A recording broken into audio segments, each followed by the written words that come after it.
कोई जवान बेटा अपने पिता का कत्ल कर दे और कत्ल करने के बाद ठंडे दिमाग से उनकी लाश के टुकड़े करता रहे तो ये बात चौंकाती तो है, हैरान भी करती है और डराती भी है। फिलहाल एक ऐसी ही घटना सामने आई है जिसे लेकर पूरे देश में एक सनसनी है और लोग हैरत में हैं। मामला लखनऊ का है जिसके बारे में आप सब जानते हैं।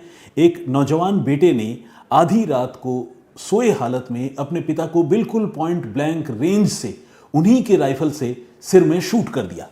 पिता की मौत हो गई और इसके बाद वो बेटा तकरीबन 4 दिनों तक अपने पिता की लाश के टुकड़े करता रहा और किश्तों में लाश के टुकड़ों को ठिकाने लगाता रहा।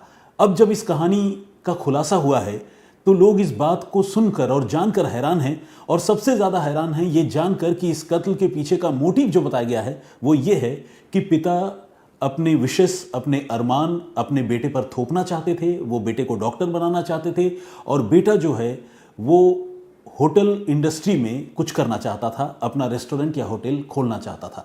लेकिन क्या इतनी सी बात पर पिता पुत्र के बीच इतनी कड़वाहट या इतनी भयानक लड़ाई हो सकती है कि बेटा न सिर्फ अपने पिता की जान ले बल्कि उनकी लाश को भी विकृत कर दे? ये सोच पाना समझ से परे है। बहुत सारे लोगों के मन में, जहन में यही सवाल है। ये एक ऑनगोइंग खबर है। ऑनगोइंग इसलिए कह रहा हूं क्योंकि अभी अभी इस मामले का खुलासा हुआ है और आज देखा जाए तो इस तफ्तीश का दूसरा दिन है। कई सारी नई बातें सामने आई है, मुझे लगता है, जिसके बारे में आप सबको जानना चाहिए। सबसे पहले सवाल ये कि 19 और 20 फरवरी की दरमियानी रात को जब लखनऊ के शराब और पैथोलॉजी के कारोबारी मानवेंद्र सिंह की हत्या हुई तो उस रात का एग्जैक्ट सीक्वेंस क्या था, उस रात को एग्जैक्टली हुआ क्या था? एक तो सवाल यह है जिसके बारे में अब तक जो नई इनपुट सामने आए हैं मैं आपको वो बताऊंगा, और दूसरा ये कि इस कत्ल के पीछे जो प्रोबेबल थ्योरीज हैं वो क्या हैं जिन पर पुलिस इस वक्त काम कर रही है। तो आइए सबसे पहले सीक्वेंस के बारे में बताते हैं। जैसा कि आप सब जानते हैं 19 फरवरी की रात को मानवेंद्र सिंह अपने भाई के साथ लखनऊ में एक मैरिज पार्टी में शामिल होने के लिए गए थे। एक मैरिज पार्टी अटेंड करने के बाद मानवेंद्र सिंह को कहीं और जाना था और वो वहां चले गए जबकि उनके छोटे भाई घर चले आए। रात को मानवेंद्र सिंह करीब 1 बजे के आसपास अपने घर लौटे और 1:30 बजे तक उनका मोबाइल फ़ोन ऑनलाइन शो कर रहा था, खासकर व्हाट्सएप ऑनलाइन शो कर रहा था, जो इस बात की निशानी है कि मानवेंद्र सिंह जो है वो एक्टिव थे, जगे हुए थे। इसके बाद वो सोने चले गए। लेकिन सुबह तकरीबन 4:30 बजे अचानक एक जोर की आवाज़ हुई और मानवेंद्र सिंह सोई हालत में ही बिस्तर पर दूसरी तरफ लुढ़क गए और खून की धार बह निकली। शरीर के जो मांस होते हैं उसके लोथड़े जगह जगह चिपक गए थे और ऐसा तब हुआ जब मानवेंद्र सिंह गहरी नींद में थे और उनके बेटे अक्षत कुमार सिंह ने कथित तौर पर उन्हीं के राइफल से उनके सिर में गोली मार दी। इस घटना के बाद जो मानवेंद्र सिंह की बेटी है कृति, वो दहशत में आ गई। कृति ने अपने रिश्तेदारों को ये बताया है कि उस रात वो अपने पिता के साथ ही सो रही थी, बल्कि उसने ये बताया है कि उसका सिर अपने पिता के बाह पर था और ऐसे हालत में उसके पिता को गोली मारी गई। कृति ने कहा जब उसकी आंख खुली गोली की आवाज़ से तो उसने जब अपने पिता की हालत देखी तो वो घबरा गया। पास में उसका भाई बंदूक हाथ में लिए हुए खड़ा था। उसने अपने भाई से इसका सबब पूछा कि ये आपने क्या कर दिया, आपने जान ले ली? तो उसके भाई ने लड़की से कहा कि ये गलती से हो गया। फिर उसने अपनी बहन से ये कहा कि अगर तुमने मुंह खोला या किसी को कुछ बताया तो मैंने अगर पिता की हत्या की है तो मैं तुम्हें भी मार सकता हूं, तो बेहतर यही है कि तुम चुप हो जाओ और कभी भी किसी को इस घटना के बारे में कुछ न बताना। इसके बाद वो लड़की जो 11वीं में पढ़ती है वो 3rd फ्लोर में रहती है अपने पिता के साथ और भाई के साथ। वो 3rd फ्लोर से नीचे 2nd फ्लोर में आ गई और अपनी चाची के पास, जिनका चाचा का परिवार बीच वाले फ्लोर में है, 2nd फ्लोर में चाची के पास आ गई और वहां चाची के पास ही वो सो भी गई। इसके बाद एक एक करके 4 दिन गुजर गए और जब तक इस मामले का खुलासा नहीं हुआ, जब तक कि पुलिस घर के दरवाजे पर नहीं पहुंची और जब तक कि उस आरोपी ने अपना जुर्म कबूल नहीं किया, तब तक इस छोटी सी बच्ची ने अपने दिल की बात और अपनी आंखों देखी जो ट्रॉमा उसने झेला था उसके बारे में उसने किसी को नहीं बताया। सवाल ये उठता है कि आखिर ऐसा कैसे हो सकता है? कोई एक 11वीं में पढ़ने वाली बच्ची जो अपनी आंखों के सामने अपने पिता का कत्ल होता हुआ देखे, हो सकता है कि उसके तुरंत बाद उसे डरा दिया गया हो और वो उस दिन कुछ घंटों तक चुप रहे, अपने इमोशंस को काबू में रखे। लेकिन इसके बाद एक एक करके 4 दिन गुजर जाए और उसके बॉडी लैंग्वेज से उसके रिश्तेदारों को, उसकी चाची को, चाचा को और किसी को इतनी बड़ी घटना के बारे में पता ही न चले, ये बात बड़ी अजीब लगती है। पुलिस इस एंगल को एक्सप्लोर कर रही है, समझने की कोशिश कर रही है। अब सवाल ये उठता है कि ये कत्ल क्यों हुआ और उस रात इसके अलावा और क्या हुआ था।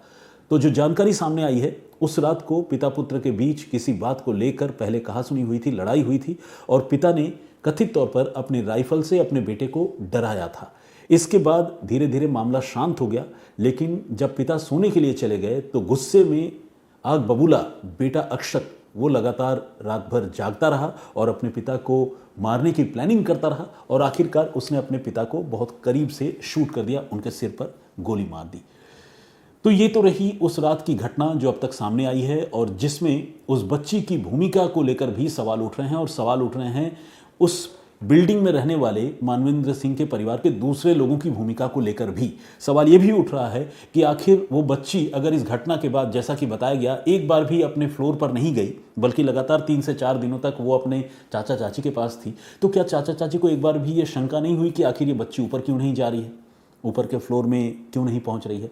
ये बात मैं अपनी तरफ से नहीं कह रहा, बल्कि उस बच्ची की जो बुआ है उससे हमारे सहयोगी समर्थ श्रीवास्तव ने बातचीत की है, जो संवाददाता हैं, और उन्होंने, उनकी बहन ने, मानवेंद्र सिंह की बहन ने, सरला ने ये जानकारी दी है और इस सीक्वेंस का उन्होंने जिक्र किया है, जो अपने आप में बहुत ही अजीब है और बहुत ही रहस्यमयी है। अब सवाल ये उठता है कि क्या वाकई सिर्फ नीट का एग्जामिनेशन उनका बेटा दे, क्रैक करे और बेटा इस बात के लिए तैयार नहीं था? क्या इसी बात के लिए बाप बेटे के बीच अनबन थी या फिर इसके पीछे कुछ और कहानी है? पुलिस अभी जिन प्रोबेबल थ्योरीज को एक्सप्लोर कर रही है उसमें ये एंगल तो है ही, इसके अलावा कुछ और भी पहलू है जिसकी जांच चल रही है। हालांकि पुलिस ने ऑफिशियली इन पहलू को अभी डिस्कस नहीं किया है, मीडिया के सामने नहीं रखा है, लेकिन आस पड़ोस के कई लोग सिर्फ दबी जुबान से नहीं बल्कि खुलेआम कैमरे पर कुछ और कहानी सुना रहे हैं। उनका ये कहना है कि मानवेंद्र सिंह कुछ और महिलाओं के संपर्क में थे और एक महिला से कुछ रोज पहले उनकी फोन पर हॉट टॉक भी हुई थी, बहस भी हुई थी, जिसके गवाह मानवेंद्र सिंह के कुछ दोस्त हैं जो उस वक्त उनके साथ मौजूद थे। अब सवाल ये उठता है कि क्या मानवेंद्र सिंह के कुछ और महिलाओं से संबंध होने की वजह से ही यह घटना हुई? कहीं ऐसा तो नहीं कि मानवेंद्र सिंह के बच्चे अपने पिता के अलग अलग महिलाओं से दोस्ती के वजह से बहुत ज़्यादा नाराज़ थे? ये सवाल मानवेंद्र सिंह के कुछ पड़ोसी उठा रहे हैं। एक पड़ोसी हैं अंशुमान, जिनसे हमारे सहयोगी ने बातचीत की है, और अंशुमान ने खुले तौर पर इस बात की चर्चा की है, इस बात का जिक्र किया है और उन्होंने कहा है कि इस मामले को पुलिस को इन्वेस्टिगेट करना चाहिए।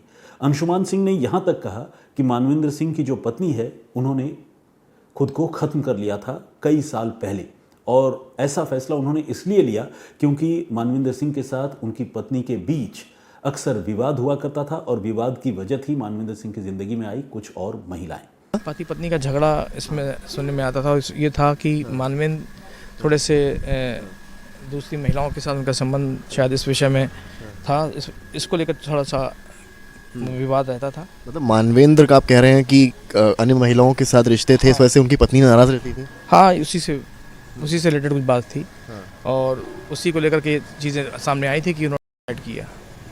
अच्छा, ये बात क्या बच्चों को भी पता थी जो रिश्ते की बात? देखिए, ये बात बच्चों को जिस ट्रॉमा से गुजरना पड़ा है और जो मेरी जानकारी में है, जितना मैं समझ पाया हूँ, उसमें ये चीज़ें हैं कि बच्चों को ये बारे में मालूम था कि उनके पिता के एक्स्ट्रा अफेयर हैं बाहर महिलाओं के साथ में, और अभी महिलाओं के साथ में मतलब क्या? कई किस्से बच्चों के सामने ऐसे आए हैं। तो बच्चे बहुत मेंटल ट्रॉमा में जिस तरह से गुजरे हैं, जिस प्रकार की मानसिक तनाव में इस विषय को लेकर गुजरे, वो एक बड़ी बात थी। हालांकि जो मानवेंद्र सिंह के परिवार के लोग हैं वो इस बात से इनकार करते हैं। मानवेंद्र सिंह की बहन और उनके पिता ने जोर देकर ये कहा कि मानवेंद्र सिंह की पत्नी की मौत बीमारी की वजह से हुई थी। उनके ब्रेन में कुछ प्रॉब्लम था, कोई नस दब गई थी जिसके लिए न्यूरो सर्जरी हुई थी और उस न्यूरो सर्जरी के बाद उनकी मृत्यु हुई थी। सच क्या है? उनकी मौत को लेकर सवाल क्यों उठ रहे हैं? पड़ोसी इस तरह के दावे क्यों कर रहे हैं कि मानवेंद्र सिंह की पत्नी ने पति पत्नी के बीच हुए झगड़ों और पति पत्नी के बीच होने वाले क्लेश की वजह से खुद को ख़त्म कर लिया था, और घर वाले क्यों उसे एक बीमारी की वजह से अस्पताल में हुई मौत बता रहे हैं? इस पहलू को भी एक्सप्लोर करना और ये सच जानना भी ज़रूरी है। सच ये भी है, सवाल ये भी है कि मानवेंद्र सिंह के बच्चे क्या इसी वजह से अपने पिता से नाराज़ थे या खफा रहते थे? ये मान भी लिया जाए कि बेटे का विवाद अपने पिता से नीट एग्जामिनेशन को लेकर और डॉक्टर बनने को लेकर रहता हो, लेकिन सवाल ये उठता है कि आखिर बेटी ने अपने पिता के मौत के बाद भी अपना मुंह क्यों सी रखा था, उसने किसी प्रकार का कोई प्रतिकार क्यों नहीं किया। चलिए, हो सकता है बेटी डर गई हो, लेकिन सवाल ये भी तो उठता है कि डर भले गई हो, लेकिन जो गम या दुख का जो इमोशनल आउटबर्स्ट है वो भी तो इन 4 दिनों में एक बार होता। अगर ऐसा नहीं हुआ तो कहीं ऐसा तो नहीं कि बेटी जो है वो भी अपने भाई की तरह अपने पिता से बहुत ज़्यादा खफा थी या नाराज़ थी। पड़ोसी कुछ इसी तरफ इशारा करते हैं। उनका कहना है कि बेटी जो है वो अपने भाई के साथ हमदर्दी रखती थी और बेटी का संबंध भी शायद अपने पिता से बहुत बढ़िया नहीं था। जिस तरह की ये घटना हुई है, क्लोज डोर मर्डर का केस है, वहाँ उस बेटी के अलावा और कोई चश्मदीद भी नहीं है।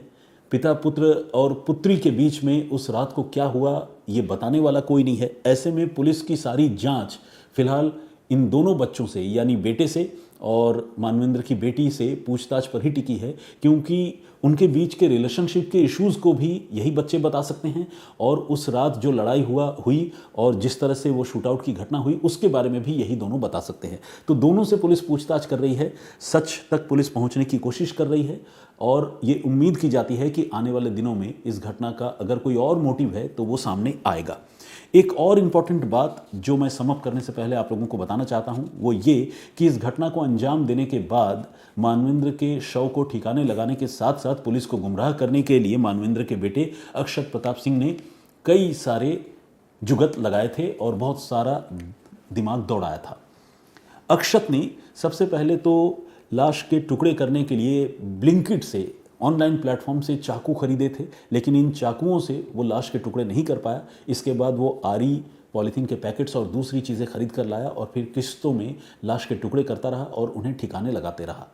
घर में वो रूम फ्रेशनर का इस्तेमाल करता था ताकि बदबू बाहर न जाए। वो एक नीले रंग का ड्रम भी लेकर आया था और उसी नीले रंग के ड्रम में अपने पिता के आधी कटी हुई लाश को उसने रखा हुआ था ताकि वक्त मिलने पर वो उन्हें भी डिस्पोज ऑफ कर दे, उस पार्ट को भी डिस्पोज ऑफ कर दे। लेकिन इसमें वो कामयाब इसलिए नहीं हुआ क्योंकि जब वो ड्रम के साथ पिता के धड़ और शरीर के कुछ हिस्सों को डिस्पोज ऑफ करने जा रहा था, ठिकाने लगाने जा रहा था, तब तक उसके पिता के जो शराब के ठेके हैं उन शराब के ठेकों के कुछ मुनीम मानवेंद्र सिंह को ढूंढते हुए वहाँ आ गए थे। इस वजह से डेड बॉडी को पूरी तरह से ठिकाने लगाने का उसका प्लान जो है फेल हो गया। लेकिन इससे पहले जब वो अपने पिता के हाथ पांव काटकर घर से काफ़ी दूर एक नहर के किनारे तकरीबन 20 किलोमीटर दूर उसे फेंक कर और जला कर आया था, उस समय वो अपने पिता का मोबाइल फ़ोन भी अपने साथ ले गया था और काकोरी इलाके में उस मोबाइल फ़ोन को स्विच ऑन करके उसने वो फ़ोन वहाँ फेंक दिया था ताकि वो पुलिस को ये गुमराह कर सके कि उसके पिता की लास्ट लोकेशन काकोरी में थी या काकोरी में मिली है। पुलिस शुरू में इस मामले में गुमराह हो भी गई थी, लेकिन जैसे जैसे तफ्तीश आगे बढ़ी और बेटे से पूछताछ हुई, सीसीटीवी फुटेज पड़ोसियों ने देखने की कोशिश की, तो बेटे ने पहले अपना जुर्म संकेतों में कबूला और ये कहा कि पिता ने खुदकुशी कर ली, पिता ने खुद को ख़त्म कर लिया। और फिर बाद में जब नाते रिश्तेदारों ने और ज़्यादा पूछताछ की तो फिर बेटे ने ये माना कि उसने पिता की हत्या की है। कुल मिलाकर इस मामले में अभी कई ऐसे पेंच है, कई ऐसे सवाल हैं जिनका सुलझना बाकी है। बेशक पुलिस ने मुख्य आरोपी को इस मामले में गिरफ्तार कर लिया हो, लेकिन और भी लोगों की भूमिका शक के दायरे में है और चूंकि ये इन्वेस्टिगेशन अभी चल रही है, पुलिस ने पूरी तरह किसी को भी क्लीन चिट नहीं दी है। तो ये थी लेटेस्ट अपडेट जिसके बारे में मुझे लगा कि मुझे आप लोगों को बताना चाहिए। कल भी मैं इसी घटना से संबंधित कुछ जानकारियों के साथ आप सबके सामने हाजिर हुआ था। उस पर बहुत सारे लोगों ने कमेंट्स किए हैं। आइए कुछ लोगों के कमेंट्स पढ़ता हूं और उसके जवाब भी देने की कोशिश करता हूं। आशा कुर्मी ने कमेंट किया है और उन्होंने कहा है कि बेड पर ही थी, ब्लड होगा और बहन इतनी छोटी भी नहीं कि विरोध न कर सके, ये सही नहीं लग रहा है पूरी तरह। वही बात जो आज मैंने पॉइंट आउट की है और बहन की भूमिका को लेकर भी सवाल उठ रहे हैं। इसके अलावा हमारे एक दर्शक हैं शिशिर खोंडे, उन्होंने भी कमेंट किया है, बहुत स्वागत आपका। सिम्मी भसीन ने कमेंट किया, उन्होंने कहा है कि सर जब सीसीटीवी कैमरा चेक किया तो उसमें बेटा नीला ड्रम लाते हुए नहीं दिखा क्या? देखिए, इस सवाल का जवाब मैं दे सकता हूं, हालांकि एग्जैक्टली नीला ड्रम लाते हुए दिखा या नहीं दिखा ये पक्के तौर पर तो मैं नहीं कह सकता, लेकिन मैं इतना ज़रूर जानता हूं कि जो उनकी बिल्डिंग का गेट है उसको फोकस करते हुए या फिर उस पर केंद्रित, उसको कैप्चर करता हुआ कोई भी सीसीटीवी कैमरा नहीं लगा है। तो अगर मान लीजिए वो ड्रम लेकर आया भी हो कार में रख के और उसके बाद कार से निकाल कर गेट के अंदर लेकर गया हो, तो हो सकता है चूंकि गेट के पास वो सीसीटीवी कैमरा नहीं है तो नीला ड्रम लेकर आते हुए किसी ने नहीं देखा होगा, सीसीटीवी कैमरे में भी वो तस्वीर नहीं आई होगी। जगदीश के चांडेगड़ा जी ने भी कमेंट किया है और उन्होंने कहा है कि घर में आसुरी शक्तियों का वास होने से जो है इस तरह मतलब घर की शांति जो है वो छिन्न भिन्न हो जाती है, ऐसा इन्होंने कहा है। उन्होंने कहा है कि बच्चों पर भी हैवानियत हावी हो जाती है। रोहित सिंह का कमेंट है और कहा है कि सर इतनी मेहनत से और इतने प्यार से सोच सोच कर मैसेज लिखते हैं और आप आराम से गायब कर देते हैं, वेरी डिसअपॉइंटेड, दिल टूट जाता है। रोहित जी आज दिल जुड़ जाएगा। सारंग चौहान ने कमेंट किया है, उन्होंने कहा है कि कभी कभी इतने सालों की परवरिश एक गलती की वजह से बेकार हो जाती है। गन लड़के पे तान कर पिता ने गलत किया और बेटे ने उनसे भी ज़्यादा गलत किया। बिल्कुल आपने बात सही कही। मैंने तो ये देखा है अपने एक्सपीरियंस से कि जिन घरों में हथियार होते हैं ना, खासकर आग्नेयास्त्र, पिस्टल, रिवॉल्वर जैसी चीज़ें, कई बार मैंने ऐसा देखा है अपने क्राइम रिपोर्टिंग के करियर में, वो हथियार अपनों की मौत की भी वजह बनते हैं। मुझे तो ऐसा लगता है, अगर आप मेरे एक्सपीरियंस की बात करें तो मुझे लगता है कि मतलब 100 में से 10 मामले तो ऐसे होते होंगे जब घर के हथियार से ही घर में किसी का कत्ल हो जाता है। कई बार एक्सीडेंटल डेथ होता है, कई बार साजिश हो जाती है, कई बार गुस्से में कोई किसी को मार देता है। तो इसीलिए इन चीज़ों से जितना दूर रहा जाए उतना बढ़िया है। हालांकि कई प्रोफेशन ऐसे होते हैं जिसमें एक्स्ट्रा सिक्योरिटी की ज़रूरत पड़ती है और लोग हथियार अपने पास रखते हैं, लेकिन मतलब मुझे लगता है कि अगर बहुत ज़रूरी न हो तो ऐसी चीज़ें घर में रखना ही नहीं चाहिए। राम कांति पाल ने कमेंट किया है और मानवेंद्र के भाई को गोली की आवाज़ कैसे नहीं आई, ये उन्होंने पूछा है। हो सकता है गोली की आवाज़ आई हो, लेकिन जैसा कि मैंने बताया शादियों का सीज़न चल रहा है, पास में ही एक मैरिज हॉल भी है, तो लोगों ने अज्यूम किया हो कि पटाखे की आवाज़ होगी। ये जांच का विषय ज़रूर है जो आपने कहा है। नीरू श्रीवास्तव ने कमेंट किया है और इसके अलावा SFH ने कमेंट किया है, reason of murder is looking suspicious. इन्होंने ये बात कही है। मिस्टर आमिर पठान ने कमेंट किया और कहा है कि अक्सर अपने बहन के साथ, ओहो, इन्होंने जो बात कही है उस पर मैं जाना नहीं चाहता, लेकिन उनका ये कहना है कि घर में रिलेशनशिप ओरिएंटेड कुछ ऐसी चीज़ें होंगी जिसकी वजह से पिता पुत्र में अनबन हुई होगी और ये घटना को उन्होंने अंजाम दिया। शिवरान जाट ने कमेंट किया और उन्होंने कहा है कि भारत में हत्या और बलात्कारियों को, हत्या करने वालों को और बलात्कारियों को फांसी होनी चाहिए, क्योंकि भारत में अपराध की घटनाएं बहुत ज़्यादा बढ़ गई है। सख्ती नहीं होने तक ऐसी घटनाएं होती रहेंगी। सुबह 4:30 बजे में बैंक्वेट हॉल में पटाखों की आवाज़, ये किसकी शादी हो रही थी उस वक्त? देखिए, शादी तो रात भर होती है और इसमें कोई हैरानी की बात नहीं है। शादी पूरी रात होती है, लोग इंतज़ार करते हैं। कई बार सुबह 4 साढ़े 4 बजे का लगन होता है जब फेरे लिए जाते हैं। तो तारिक साहब, मुझे लगता है कि इस बात पर कोई बहुत हैरानी नहीं होनी चाहिए। मुकेश चंद्रा ने कमेंट किया है और इसके अलावा दीपमाला जी ने कमेंट किया, उन्होंने कहा है कि वो जस्टिफाई तो नहीं कर रही हैं इस घटना को, लेकिन नए पीढ़ी के नौजवानों को समझने में कई बार जो उनके पेरेंट्स हैं वो गलती कर जाते हैं और ये मामला भी कुछ ऐसा ही लगता है। इसके अलावा शांतनु सरकार ने भी कमेंट किया है, बहुत बहुत स्वागत आपका। इन्होंने ये कहा है कि सुप्रतिम जी नमस्कार, आज यही कहानी शमसर ने भी सुना दिया, लगता है क्राइम तक में आपसी तालमेल की कमी है। इसके आगे उन्होंने और बातें लिखी है, लेकिन और बातों की चर्चा बाद में, पहले इस सवाल का मैं जवाब देना चाहता हूँ। देखिए, जब कोई बड़ी घटना होती है और एक डेवलपिंग स्टोरी होती है जिसमें पल पल नए इनपुट्स सामने आते हैं, तो उस कहानी को या उस घटनाक्रम को सिर्फ कोई एक अकेला रिपोर्टर या क्राइम तक का कोई एक अकेला मेंबर रिपोर्ट नहीं करता। कई लोग रिपोर्ट करते हैं, कई लोग उसे अपने हिसाब से उसका विश्लेषण करते हैं। रही बात शमसर की, तो शमसर का जो प्रेजेंटेशन है वो गागर में सागर वाली बात होती है, तो आप लोग उसको मिस नहीं करना चाहते हैं। तो ऐसी बड़ी घटनाओं पर शमसर भी जो है ज़रूर अपनी टिप्पणी भी करते हैं और अपनी तरफ से उस स्टोरी को आप लोगों के सामने लेकर आते हैं।